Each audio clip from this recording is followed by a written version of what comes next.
그 지금 온라인 플랫폼 이제 관련해서 자율 규제가 지난해 8월에 자율규제 기구가 출범돼서 올해 3월에 배달앱, 5월에 오픈마켓 분야 자율규제안을 발표를 했어요. 지난달 말부터는 숙박앱 자율규제 논의가 이제 시작이 됐는데 우리 참고인께서는 우리 오픈마켓 분야 자율규제 참여하셨죠? 예, 맞습니다. 그때 참여할 때 이런 게 좀 기대가 된다. 그 참여할 때 이거 취지하고 참여해서 어떤 것들을 주로 요구하셨습니까? 예, 일단 저희가 요청이 들어왔을 때 참여를 결정을 한 것은 플랫폼 거래 관계에 있어서 모든 것을 법이나 제도로 규정할 수 없기 때문에 오히려 이런 테이블에서 서로 상생의 정신을 가지고 합의를 하다 보면 풀기 힘든 문제들을 풀 수 있겠다는 기대를 가지고 참석을 했습니다. 어떤 요구를 주로 하셨어요? 예, 그래서 저희가 중점적으로 요구한 것은 대부분 비용에 관련된 것이었습니다. 네. 그 세 가지가 있었는데요. 첫 번째가 수수료, 두 번째가 광고비, 세 번째가 정산 주기였습니다. 다시 왜냐하면 예, 광고 다음 세 번째가 뭐예요? 정산 주기요. 정산 정산 예, 받는 주기. 예.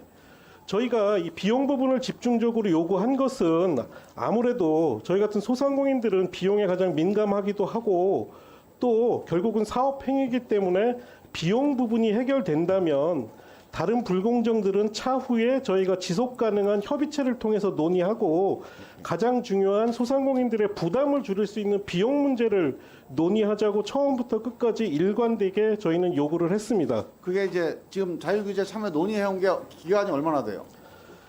저희가 사실은 저희가 논의를 하다가 도저히 기업 측에서 비용 관련된 부분은 논의를 하지 않겠다고 해서 중간에 참여를 중단을 했는데요. 이전까지 저희는 거의 한 3-4달 정도 참여한 것 같습니다. 3-4달 정도 논의했는데 결과적으로 별로 얻은 게 없다. 결론 난 게 없다. 처음에는 그러니까 지금 세 가지 비용에 대한 요구에 대해서 각각 지금 어떤 결론이 나 있습니까? 비용과 관련된 부분은 처음에는 논의하기가 힘들다. 먼저 나중에 처리하자라는 입장이었고요. 하지만 저희는 그것이 가장 중요한 문제인데 그것을 처리하면 이후에 다른 불공정에 관한 부분들은 지속적인 논의를 통해서 협의할 수 있다. 그것을 먼저 처리하자라고 요구를 했고 처음에는 기업 측에서 논의하겠다고 했지만 회의가 끝날 때까지 결국은 비용에 관련된 부분들은 단 하나도 논의할 수 없다는 입장을 그럼 플랫폼 밝혔습니다. 기업 측에서 자율규제 논의에서 논의하고자 하는 의제는 뭐였습니까? 저희가 봤을 때는 주로 계약상에 관련된 문제들이었습니다.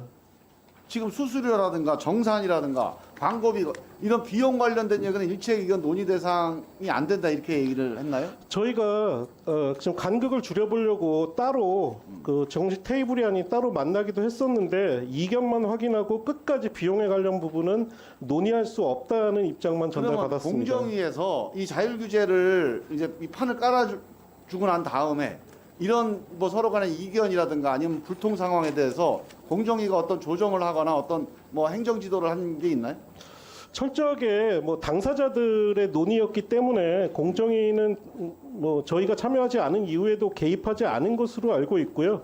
오히려 저희는 이렇게 이견이 커서 저희 약자들인 이 소상공인들의 의견이 반영되지 않을 때 오히려 공정위가 좀 나서서 좀 중간 역할을 해주셨으면 하는 바람도 있었습니다.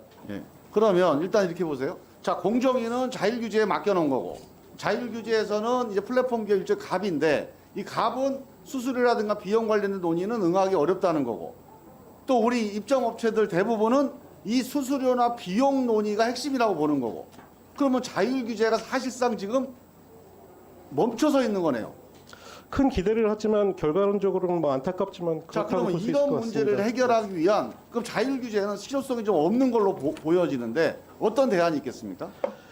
예, 사실 쉽지 않은 문제인데 저희가 비용 문제를 이야기한 것은 다른 법을 보더라도 가맹사업법을 보더라도 수수료 관련해서는 법으로 결정하기는 쉽지 않기 때문에 오히려 저희는 이런 상생 테이블을 통해서 좀 그 간격을 좀 좁혀보고자 노력은 했는데 이것이 기업 측에서 전혀 동의하지 않고 논의조차 하는 것을 거부했기 때문에 결국은 어쩔 수 없이 저희 같은 의뢰에 해당하는 입점 사업자들이 단체 구성을 해서 협상할 수 있는 권리 정도는 법과 제도를 통해서 좀 보호되어야 되지 않나 하는 생각을 하고 있습니다. 예.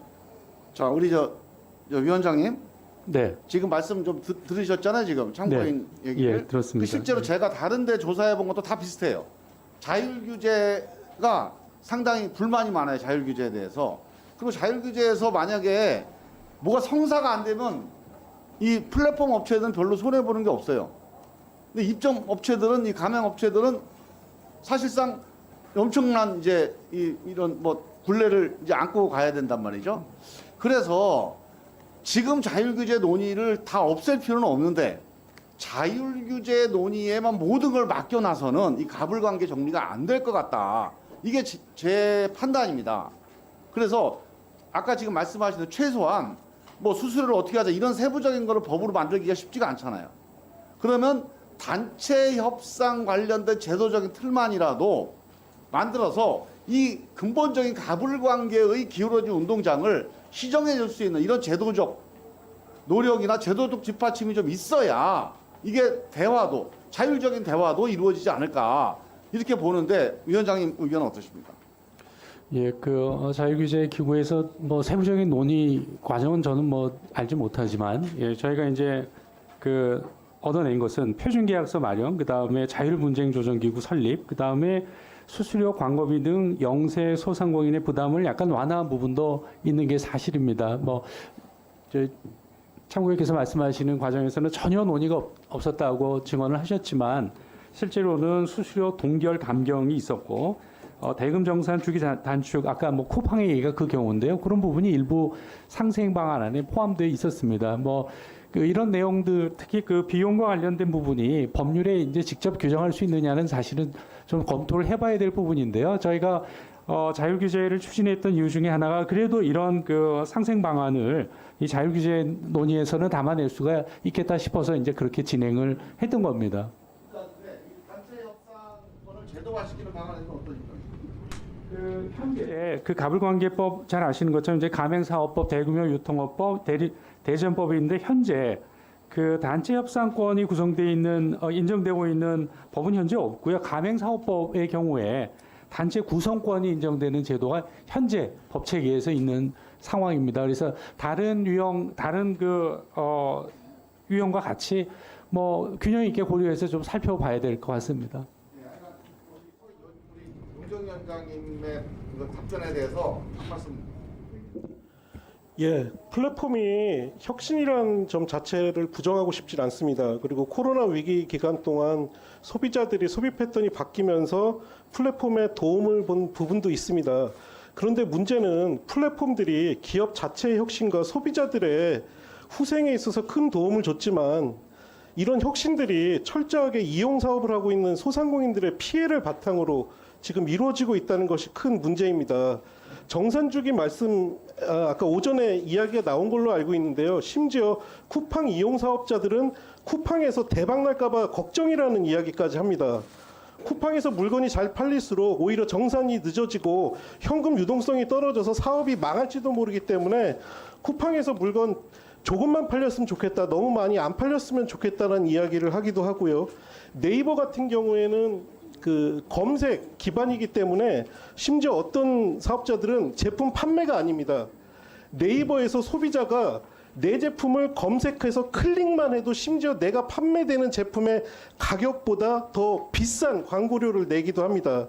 이게 지금 소상공인들의 문제입니다. 그리고 쿠팡 관련해서 한 가지만 더 말씀드리겠습니다.